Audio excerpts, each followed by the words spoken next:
Is a Grab the Mic webinar from the Beam Exchange.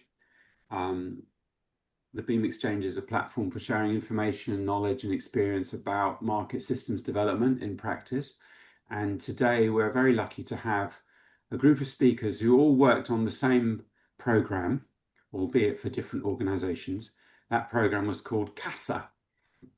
And the four speakers we have today are Steve Morris, who was the team leader of CASA. He's based in Lusaka. We have Innocent Thindwa, who is the country manager in Malawi, talking to us from Blantyre, I believe. We have Siddarth Khadka from Kathmandu, who's the Nepal country manager for CASA, and Ailsa Buckley, who is the market systems lead, backstopping the work that CASA was doing in various ways. And they're going to talk about using market systems approaches to mobilize investment, which is a really hot topic at the moment. We're calling it From Risk to Returns. Over to you, Steve. Oh, sorry, before you start speaking, Suze, I should just explain that they're going to speak hopefully for just about 30 minutes, and then we will have the Q&A session. So please save your questions, put them in the Q&A box, and we will hopefully get a chance to interrogate these speakers once they've presented. So over to you, Steve. Okay, thanks, Mike. So if we can get straight to the next slide, actually. Welcome, everyone. Today, we're sharing learning from the CASA program's experience in applying MSD to unlock investment for agri-SMEs. This was across 4 countries and in diverse value chains, with examples from Nepal and Malawi, and maybe some from Rwanda and Nepal, depending on how the time goes. We'll walk you through what worked and what didn't, and what this means for practitioners trying to bridge finance and systems change. Next slide, please. So attracting finance to agriculture is somewhat like pouring water into a leaky bucket during a storm.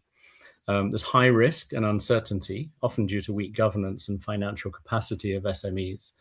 There's weak financial and market infrastructure, and low and uneven returns at small scale, amidst a wide range of high return, low risk investment opportunities in some cases. For many investors, SME agrifinance resembles a high maintenance, low liquidity asset, small ticket sizes, unpredictable performance, limited downside protection. It can feel like running many small transactions through a system built for large deals. The overhead erodes the return. CASA set out to change that by plugging the leaks and strengthening the bucket, not by just pouring in more water. Next slide.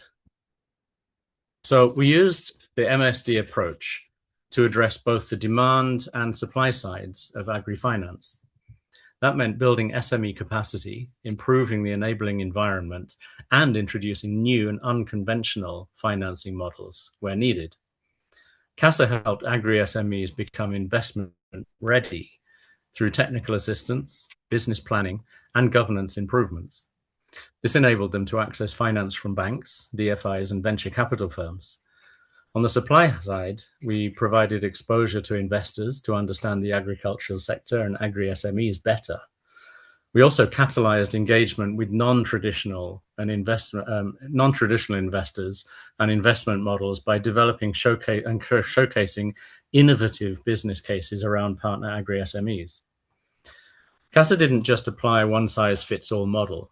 It adapted its approach to each country's financial ecosystem, strengthening SME capacity, leveraging policy windows, and introducing innovative financing models to plug the most critical leaks. Across all countries, we didn't just push finance, we built the conditions for it to flow sustainably, and strengthening the system so that finance can flow without us. Next slide, please. So the business case is the foundation of any successful investment facilitation effort. It's not just a document, it's a shared understanding between the SME, the program, and potential investors about what the business will do and why it matters and how success will be measured. Without it, we risk building partnerships that don't last or models that collapse once the donor support ends. When well articulated, a business case can not only attract investment, but also inspires replication and crowding in, it becomes a tool for influencing peers, investors, and policymakers, amplifying the impact beyond the initial partnership. A strong business case shaped by local realities is what convinces others to invest, replicate, and scale. CASA's experience shows that unlocking investment requires context-specific systemic interventions that align commercial and development goals. Next slide. So what did we achieve? With tailored investment approach to local conditions, different results in different contexts. So out of 97 partnerships across the whole program, 67 of them were actually supported to become investment ready. And of those, 26 and counting have secured meaningful commercial investment. We spent £5.23 million, our own contributions to the budgets. Partners put in £6.44 million of their own investment, and between them, they leveraged $8.7 million in third-party commercial investment. That's both debt and equity. So that's £1 for every £1 of CASA spend, we leveraged £2.90 in commercial finance, which I think is a pretty good rate of return. So the MSD approach supported investment leveraging by addressing system-level issues, improving investment readiness of firms, supply side, and enhancing linkages and understanding with financiers on the demand side, and sometimes introducing new financial instruments or intermediaries in the market infrastructure. The outcomes above validate that approach. As CASA's experience shows, there are multiple pathways to leveraging investment in agribusiness, and the optimal path will vary by country. But with an MSD lens, even the toughest markets can find a way to bring investment to the missing middle of agricultural finance. So let's have a look at how that played out in examples, one from Nepal and one from Malawi. So over to Sid. Thank you, Steve. Nepal had a favorable lending environment where financial institutions were required to allocate certain percentage of their loan portfolio into agriculture. In our early years, we capitalized on this and focused on supporting SMEs to navigate subsidized loans. After a few years of doing this, we started looking at other financial vehicles and were also successful in facilitating early equity deals. Nepal was CASA's most successful country in terms of investment volume, with almost £6 million in third-party finance leveraged. The enabling environment, of course, played a big role here, particularly the subsidized agriculture loan scheme, which offered interest rates around 5%, which made debt financing much more accessible for agri-SMEs. Our role was to help SMEs take advantage of this opportunity. We provided tailored technical assistance to strengthen their financial management, governance, and business planning. One standout example is Mangalam Dairy, which secured over £300,000 in debt financing after CASA helped them develop a robust business plan and brokered connections with commercial banks. Mangalam Dairy's business case focused on import substitution and value-added dairy products. We also worked with several private equity firms on the supply side, mainly focusing on trying to enhance their interest in the agriculture sector. And our biggest success in that was securing over £1.5 million in equity investment into Annapurna Feed, a local feed producer. And this is also one of the largest private equity investment in an agribusiness in Nepal to date. This company is now preparing for IPO, which also demonstrates how we did not just prepare partners for one-off investment, but sustained and diversified investment for continued growth. The broader impact has been that these early deals helped demonstrate that agri-SMEs are investable, even in markets where equity was previously rare. We're now seeing early signs of a more active venture capital ecosystem in Nepal. Next slide, and over to Innocent. Thank you so much, Sid. So in Malawi, the situation was a bit different. Formal finance was scarce, and so we had to innovate. We had to structure deals that worked in high-risk contexts that we were in. And the models that we ended up employing were small in volume, but high in learning and replicability.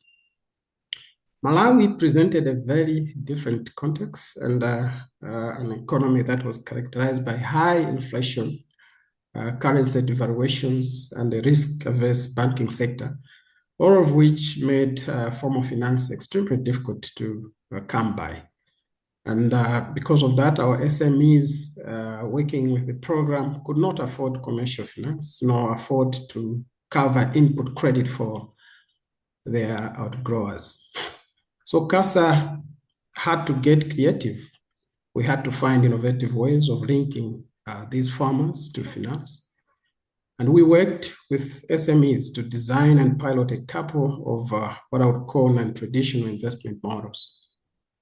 Today, I just want to share with you one of such, which was a community-based special purpose vehicle investment model, which was designed to tap for local village savings and loan associations. So in this case, we worked with a portrait agri-SMEs called Yellow Color to develop an SPV model to facilitate the co-financing of a business expansion in a way that included village savings and loan associations as co-owners. What it meant is that each party contributed 50% of the required financing and equally retained 50% of the stake in the business. So this was the first of its kind as a model, a financing model in Malawi. And the business case for Yellow Color SPV investment model was built around a clear market opportunity for indigenous chicken products that the company was involved in, which were earning premium prices on the market, and the need for scaling production to exploit that niche market. So this model aligned incentives between Yellow Color as a company and the smallholder farmers that were organized in these village savings and loan associations, and demonstrated how local capital can be mobilized for enterprise growth in high-risk environment like Malawi. So while the total investment volumes were modest across all of these innovative investment models, the systemic learning from these models was quite significant. And these models are currently being looked at for replication in sectors and regions, in other sectors and regions. Next slide, and over to you, Steve. I'm muted there. So very quickly, I'll just give you a few more examples from Rwanda and Ethiopia. So in Rwanda, we took a different route. But rather than directly facilitating deals, we focused on embedding investment readiness support within the local market system.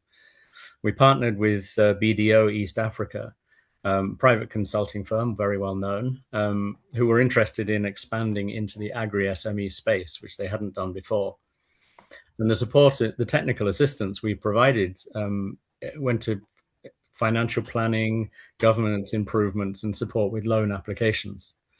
BDO worked with firms like Platinum Agribusiness, helping them to secure concessional loans from local banks and including the Development Bank of Rwanda. Although there was another partner called B5CD, which also got some loans alongside PA, but before we started working with them.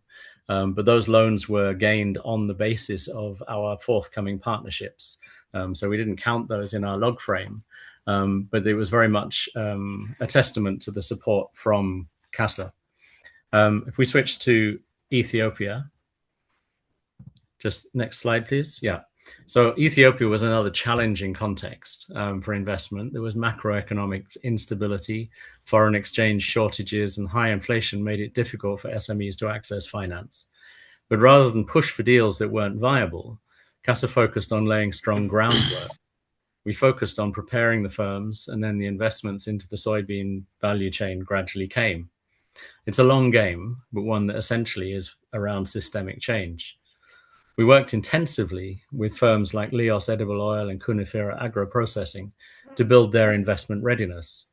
This included developing detailed bankable business plans, financial models, and expansion strategies based on smallholder supply chains. Both Leos and Kunifera's business cases were both built around national policy incentives for import substitution and local sourcing. And between them, Leos secured 410,000 and Kunifera almost 620,000 in working capital loans with which they could buy produce from the farmers. I think those are good. We also worked with Cooperative Bank of Oromia, who was also keen to expand into the oilseeds sector.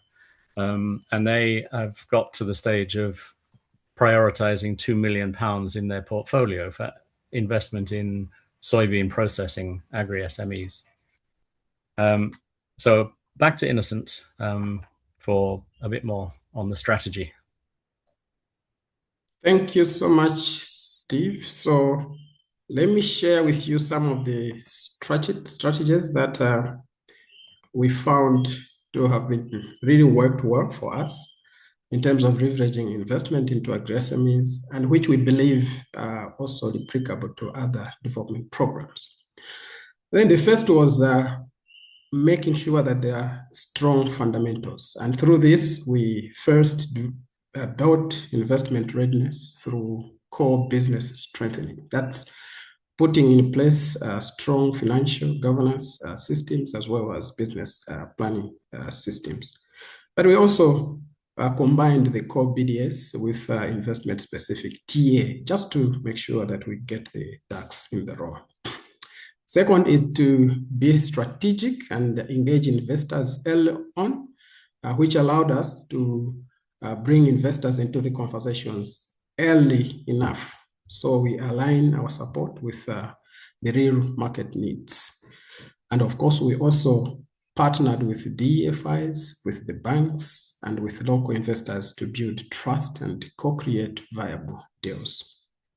Finally, under that, we aligned our investor support by developing a pipeline of investable agri-SMEs aligned to the investor needs. And we also employed an end-to-end technical assistance through which we provided pre- and post-investment support. And in the pre-investment phase, we helped with investor profiling, business planning support, and deal structuring, as well as due diligence preparations. In the post-investment support, our TA focused on capital utilization support, inclusive model strengthening, investor relationship building, as well as managing and return on investment tracking, just to make sure that we are on course. So this strategy ensured post-investment follow-through, just to safeguard and scale impact. And number 4, we employed a flexible and innovative financing solutions through which we were able to pilot non-traditional models to overcome market constraints that we were facing in some countries. And of course, we adapted financing structures to SME maturity and local context, because we realized that one size does not fit all. Finally, we found it important to build in sustainability and local ownership. And through that, we were able to ask our SME partners to cost share the whole implementation process, just to make sure that they are in the deal. And of course, we also engaged local service providers to deliver the TA that we're providing and building long-term market capacity in the way. Next. So what makes the MSD stick all these things together? I'll walk you through 5 aspects to this. So number 1 is the systemic focus, which allowed us to tackle the root causes of underinvestment, be it information gaps, weak services, and it ended up strengthening the broader ecosystem, not just focusing on the firms that we're working with. Because as we all know, MSD looks beyond individual firms to understand and address the broader market constraints that limit investment in agri-SMEs. This could be information asymmetry, weak financial services, and underdeveloped advisory ecosystems.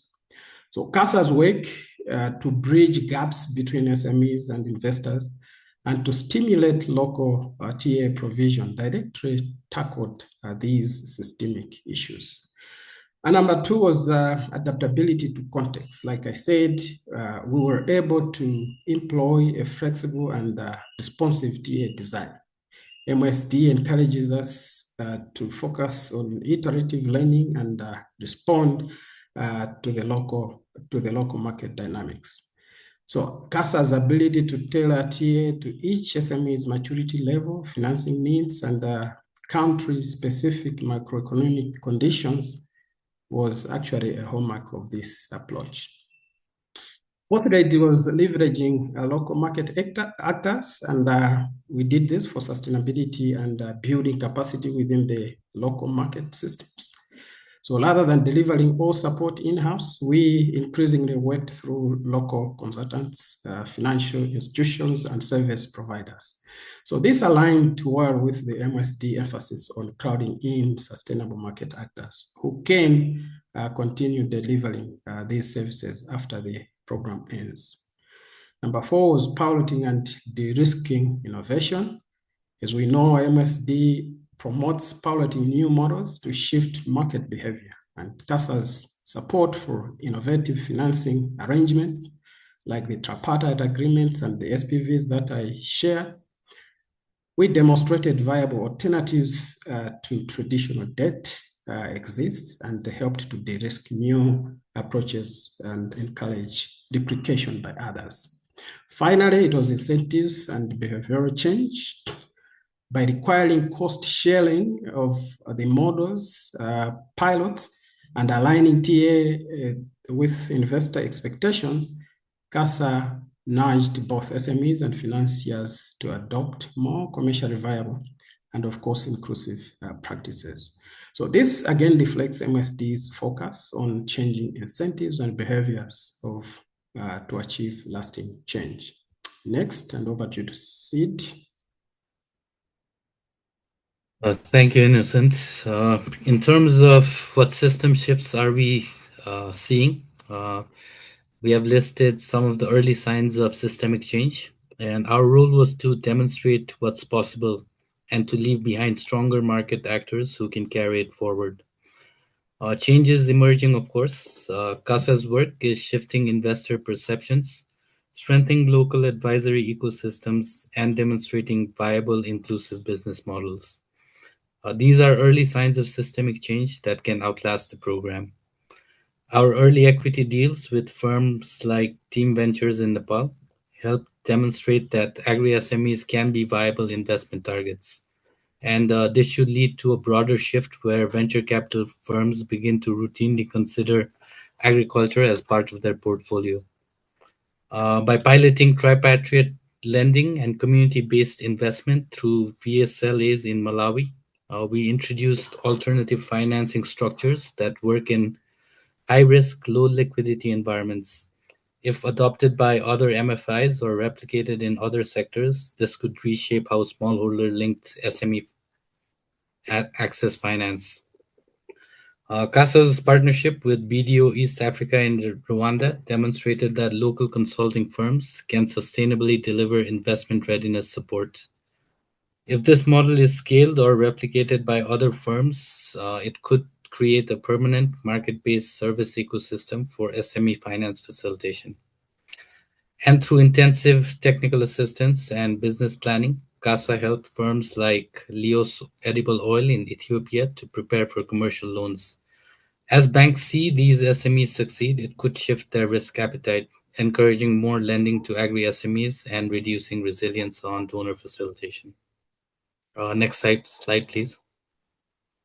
And in terms of our final take-homes, these are some of the elements that were the backbone of CASA's success in unlocking investment and driving systemic change. We took an ecosystem approach rather than focusing on isolated transactions. We looked at the broader system, how SMEs, financiers, service providers, and policies interact, and designed interventions that could shift systems and not just plug temporary gaps. We shaped support around each country's unique market challenges and opportunities. What worked in Nepal obviously couldn't work in Malawi. So we adapted our tools, partnerships, and expectations to follow the local context. We co-created context-specific business cases, and these weren't off-the-shelf templates. They were built through deep dialogues with partners, aligning incentives and proving commercial viability. The business case became the red thread that held everything together. We, of course, worked both on demand and supply side of finance. We strengthened SME capacity in terms of business planning, governance, and financial systems, while also engaging with banks, DFIs, and investors to innovate and take calculated risks. We didn't just chase investment numbers, so we sought both investment results and systemic improvements. That meant looking for signs of replication, sustainability, and crowding in, because that's where the real impact lies. And finally, not just chasing finance, but building the systems. And these are what finally turned leaky buckets into investable systems. Thank you.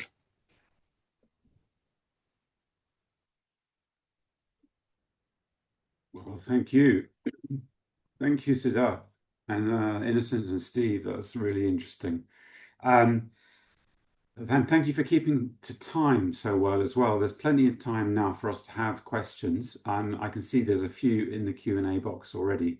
So if you have any more, please do keep throwing them in and I'll start to pick them out. I wanted to flag up one thing before we start, which is that there is a written briefing about this work available on the Beam Exchange. I think Isabel posted a link to it in the chat. And I guess, Steve, there are more detailed documents about some of these particular country examples available on the Beam Exchange or on the CASA's own website? On the CASA website, thecasaprogram.com. And the good news is that website will remain live for at least the next 2 years, possibly longer. It's going to be taken over by NIRAS and maintained. And there's a very large repository of both research material and learning briefs and case stories and all kinds of things. And just also to flag up one thing that Sid missed off the very end of his bit of presentation.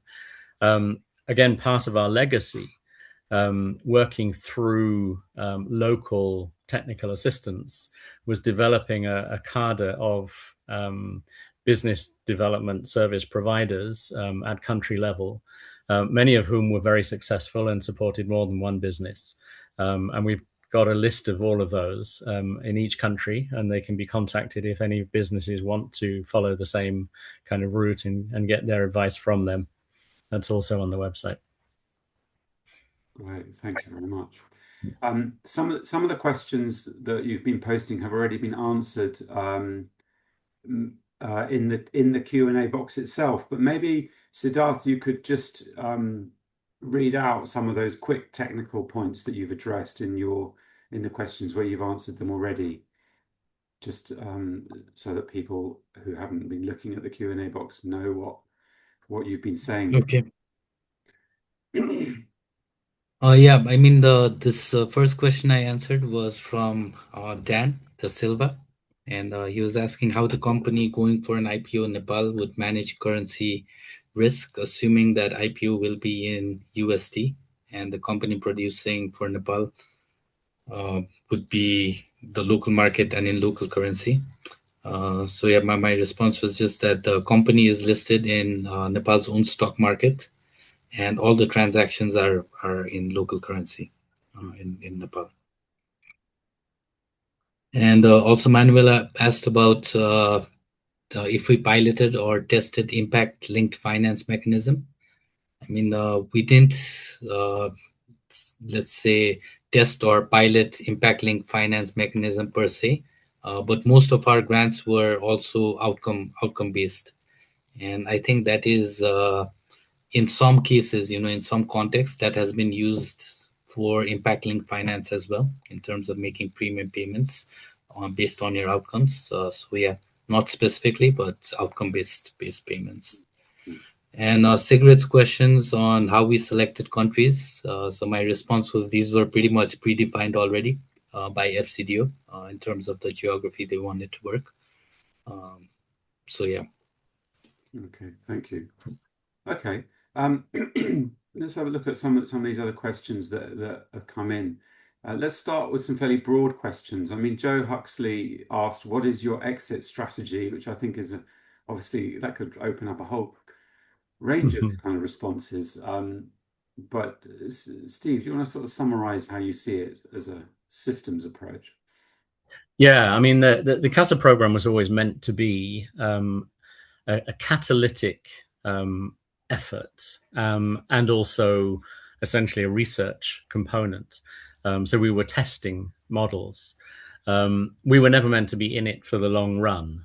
So we were trying out a few different things in different countries and documenting what we've learned and putting that out. So, you know, as an exit, there isn't really an exit. We hope that many of the learnings will be taken up. That doesn't just happen organically. So there were deliberate efforts around towards the end of the program as we scaled down to sort of push those learning points to the right quarters. And one of the mantras that I always inculcated in the country teams was, for every project, what are we demonstrating to who and for what purpose? And that really helped to focus the minds on what is it that we're doing differently, what are we learning from that, and what other people do we want to do differently as a result of what we've been testing. So that really was our strategy. So look, there's two questions here I wanted to address together. One's a very simple question: how can you elaborate on how you managed to crowd in investments in agri-SMEs? But I want to relate that to a much more elaborate question from Simon Millage, who is essentially asking about how you ensure that, because you're working both with firm level TA and also on kind of broader systemic issues, how do you ensure that how did you ensure that essentially your support, whether that was concessional finance or TA, to one firm or set of firms, wasn't actually leading to a loss in business for other firms? I mean, how do you ensure that the overall, I mean, yes, it's great for the individual firm that you were partnering with, but what about the bigger picture? Can you be sure that there was a broad ranging crowding in rather than simply giving preference to one firm over another? Yeah, I'll come in on that one as well. Yes, that is always a danger. And I'll give the example from Ethiopia, where so many of the partnerships we were supporting and working with were actually interlinked. So on the one hand, we were working with 2 or 3 agro processors who were making soy oil, but we were also working with the cooperatives that supply the raw material, and with the cooperative bank which finances the cooperatives. So we were taking this sort of approach where we weren't just focusing on one firm and giving them a competitive edge. One approach works for one company, another approach works for another company. But if you look at the combined approaches, they work for the cooperatives. And then both of those inspire the bank to lend to the cooperatives and the processors. So it was that kind of approach in Ethiopia. In Rwanda, it was more individual firms, but linked in other ways, so that the success of one inspires the other.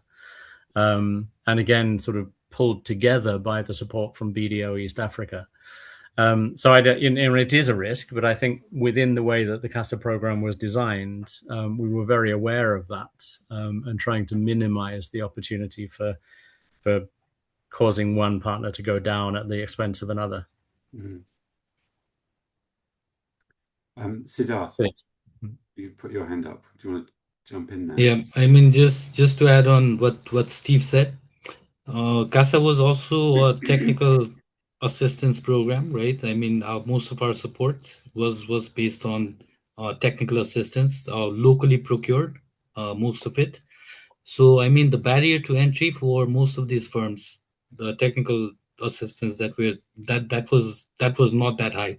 It's not that, the competitors could not enter, the kind of support that we were giving. It was not a deal breaker for, let's say, the competitors. And plus, we were also looking at different systems, working with, for example, working with like, let's say, a meat processor. We were partnering with the meat processors, building them up, expanding them. But our goal was also to strengthen, the suppliers to the meat processors, supplying their or enhancing their capacity, building up their quality, so that once their quality improves, other companies who procures benefit in the same way as well, because from these suppliers, it's not just one company who's procuring. So through one we might be working with the meat processors, but we were actually targeting the, let's say, the slaughterhouse system, that system we were pulling as a whole. But yeah, I would say mostly, the barrier to entry on our interventions were kept pretty low, that the competitors, I mean, it was not a deal breaker for them to enter some of these, to try out some of these similar models. Okay. Thank you. Ailsa, you've got your hand up. Just because I think, kind of keeping our MSD hats on, that we know when we're working with one company that that's somebody that we've chosen because there may be a lead organization or company that we can demonstrate something with. And I think there's just something about kind of being clear what our role is as a systems facilitator when we're engaging with partners, that and managing those expectations that partners have, that this is not about us being there to build their bottom line, but that our role is about using them to demonstrate to a wider market. And I think that's just an important aspect to remember when we're answering this question. Thank you. Thank you. This is quite a big question, a small question with a big question from Barbara Scola at CGAP. Can you just explain in a little bit more detail how you actually worked with local financial institutions in different countries? So maybe we could hear from Siddarth and from Innocent.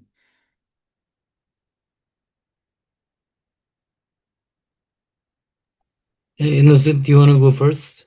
Yeah, I can. So I think when we started in the beginning, we were pretty much assumptive. We really thought that when we have a viable business case and a business proposition, we have firms that have been supported enough, we'll have the formal financial sector kind of jump onto those. So what I wanted to say is, in the beginning, we really tried to work with the formal financial sector, the banks, the DFIs.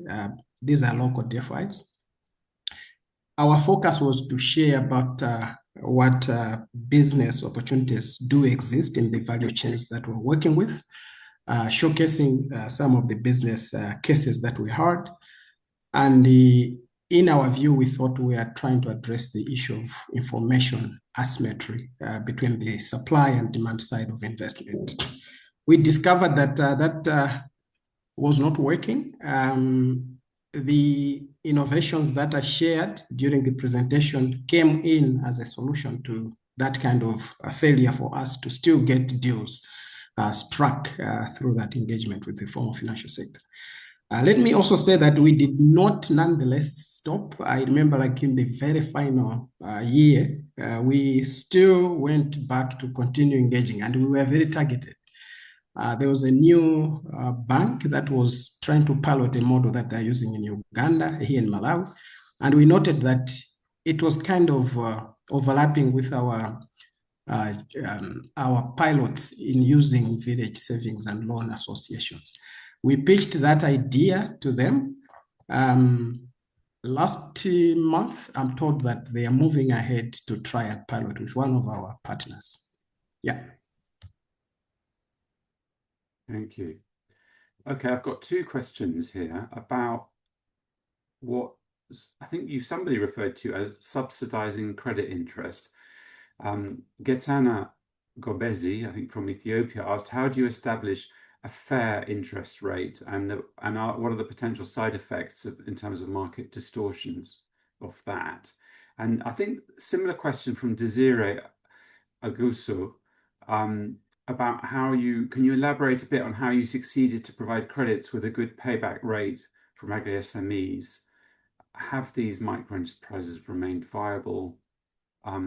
What key challenges remain in terms of accessing credits repeatedly?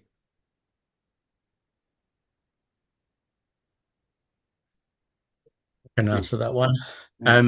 So initially, CASA wasn't subsidizing any credit. All we were doing was taking advantage where there was credit subsidized in the market, either by government policy. In Nepal, there was various programs bringing down interest rates for agricultural borrowers. Or in Rwanda, for example, the World Bank was heavily subsidizing interest rates. There was the Siddarth loans, for example. So, I mean, in several countries, like in Malawi, for example, where interest rates could have been up at sort of 30 to 38%, which really is not viable for all but the extremely profitable businesses. It just wasn't viable to borrow from banks. And the banks didn't want to lend at those interest rates anyway, because they're going to get a much better deal from government bonds. So, yeah, we weren't subsidizing interest rates. What we did have was an investment toolkit, which was developed to guide the program teams into having a conversation with the businesses to determine whether debt or equity was the right choice for their business. And then which form of debt, if debt was their choice, what level of credit could they afford to buy on the market? And if it was going to be equity, what was that route to the equity investment going to be? So this was very much an interactive and iterative conversation with the businesses, trying to find the best model for their business plan, so to speak. Thank you.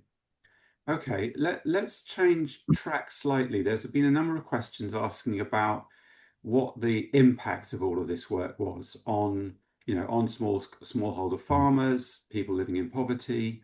How did you monitor that?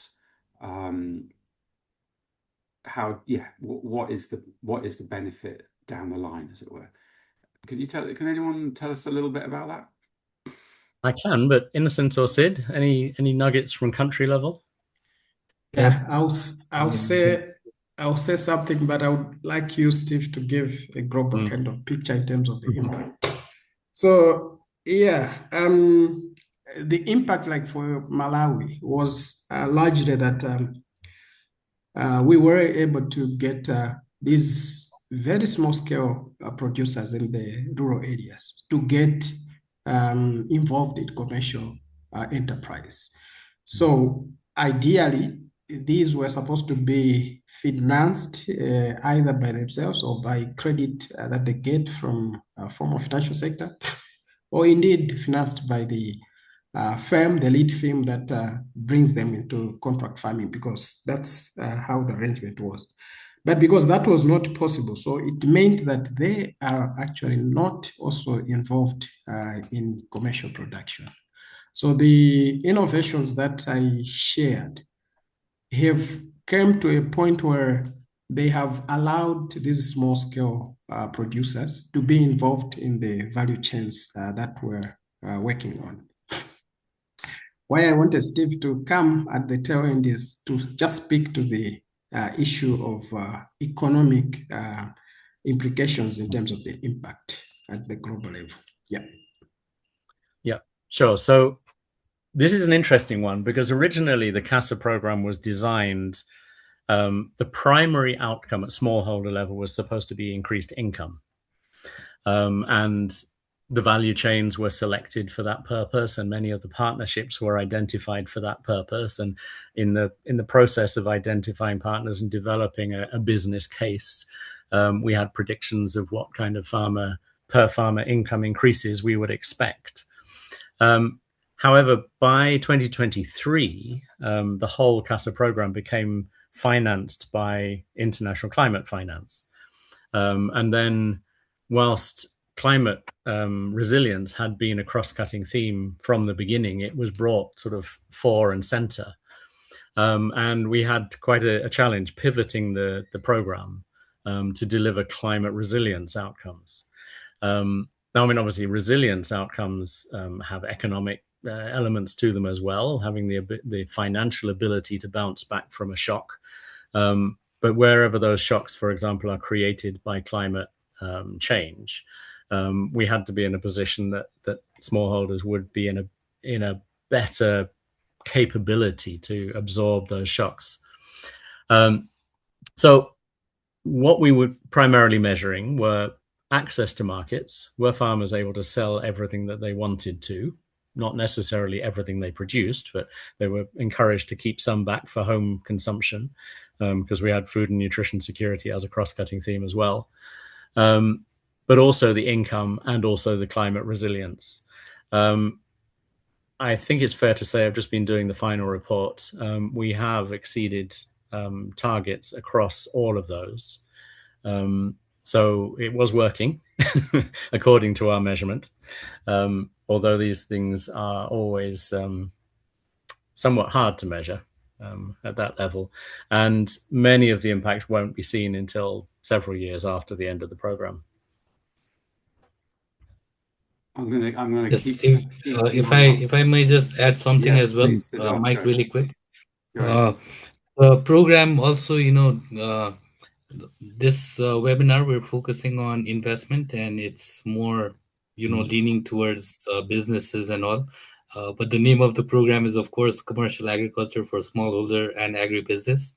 So that the smallholder component was a big part of CASA as well. I mean, all our interventions, we needed to showcase that rationale as well, in terms of how smallholders were going to benefit. Any SMEs we partnered with, we supported. One of the criteria we put was also that they have a smallholder supply chain, not just procuring from traders and all. And we did a lot of work, in terms of aggregation, getting market access to smallholder farmers, and as well as bringing some of these businesses directly face-to-face with smallholder farmers in terms of procurement, like getting away from, let's say, the middle traders and all, and then start having some of these business go directly to the smallholders. So I think in that way, like Steve said, if you look at our smallholders numbers, that's where we have had real success as well in terms of bringing these smallholders into the formal supply chain. Yeah. Thank you. And just to very briefly add that our essential theory of change was that if the agri-SMEs can get more investment to grow, then they are the ones that drive the growth and the improvements for the smallholder suppliers. Innocent, you put your hand up. Do you want to add something? Yeah, Mike, the addition that I wanted to make is that the parameters that Steve has ably mentioned that were of interest to the program, in terms of the measurement, because that was another bit of the question. We used to run annual outcome assessments. So we're following, these were like panel studies, following the same innocent if he's one of our farmers. So set baseline in terms of income levels, and then tracking it on an annual basis to get the numbers over time. Okay, great. That sounds good. I was going to flag up Joe. My friend Joe Huxley has made an interesting observation about the importance of this kind of work, and he mentions really he's kind of making it's not really a question, Joe, but he's arguing, and I agree, that MSD programs really must try to evidence their impact more thoroughly, and he's suggesting that some lean survey tools might be able to do this. I also wanted to ask you, are there any plans from FCDO or from any of the organizations that implemented this program to do ex post evidence gathering? Are you going to be able to carry on finding out whether these benefits have continued for smallholders? I'll let Ailsa answer that because we were talking about it the other day. Well, we were, but I answered a question that somebody had raised. Somebody who had recognized that when Sid was talking, he used words like might and may generate. And they were purposefully selected words because this is not around systemic change, because this is not evidence that we have yet, because this is not going to happen within the lifetime of our program. So these are the kind of signs of things that we can see changing as the program comes to an end. But of course, we want to be able to do a lot more ex post, and we're starting to see a lot more happening now. So we're going to get together and try and work out how, as organizations, we can work together to do this, because yes, it's extremely important. I mean, Steve, I don't know if FCDO have got any commitments. Not as far as I know, sadly. So, okay, I mean, we've only got a few minutes left, and I am slightly cheeky in raising such big questions here. But one of the participants here has asked, what level of change would we consider to be systemic? What is the threshold to consider with different kinds of actors? But perhaps a sort of related question that they've also asked is, how do we differentiate this MSD approach that CASA used here from, for example, other frameworks like the food systems approach that FAO use, or the value chain approach for inclusive market development? Is there a differentiation? Ailsa. I think, these are the kind of questions that come up when we seem to have all these labels, don't we, of like different things that we choose to call things.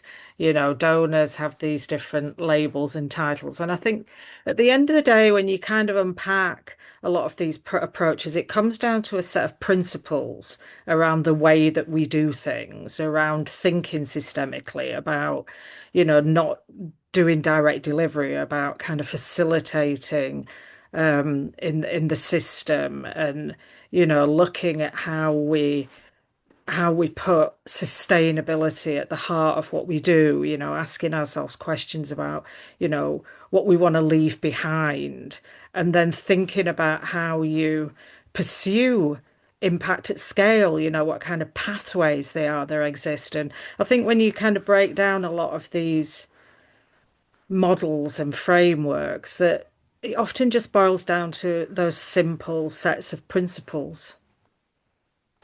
Yeah. Okay.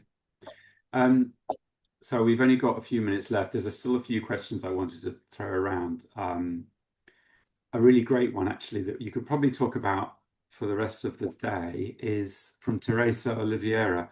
What are some of the things you tried that did not work?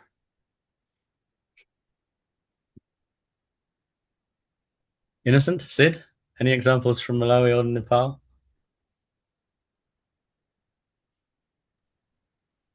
Innocent, please. If I can, you can go first.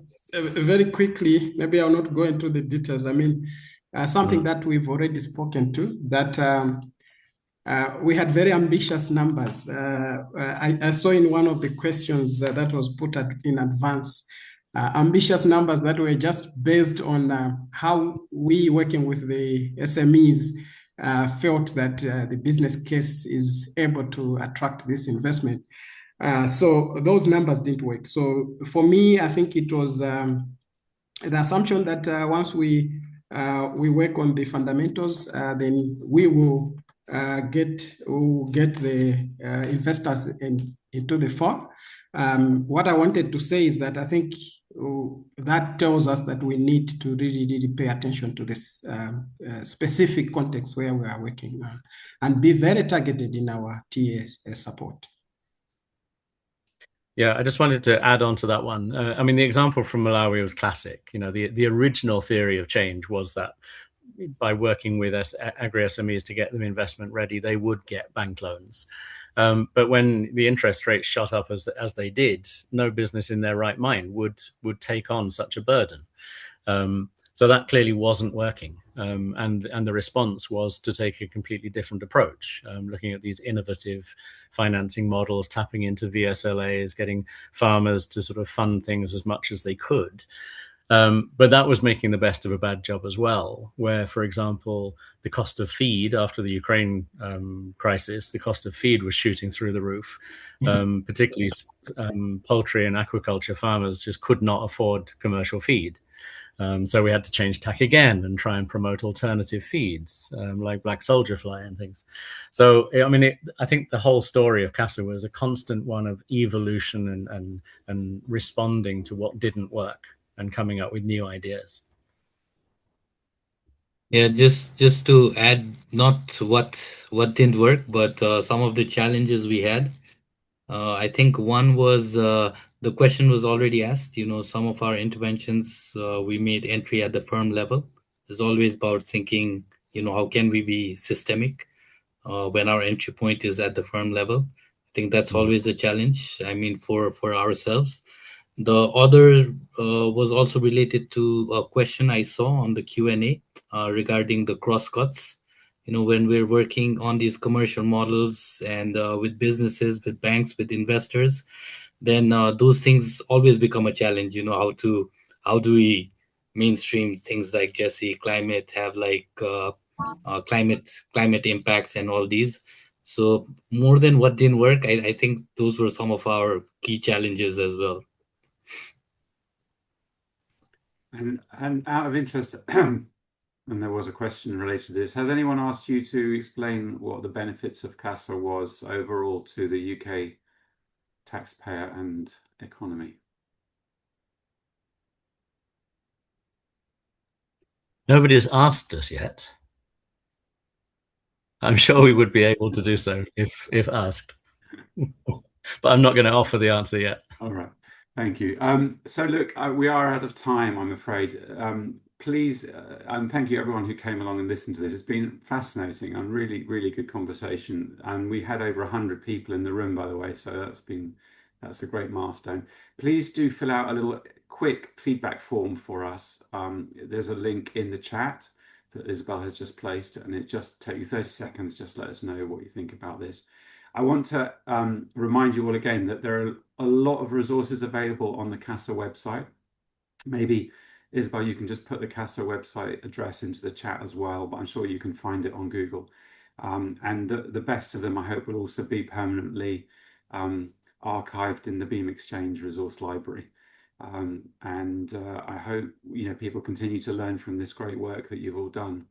Thank you very much for a really well organized and carefully curated presentation. I think it's been great.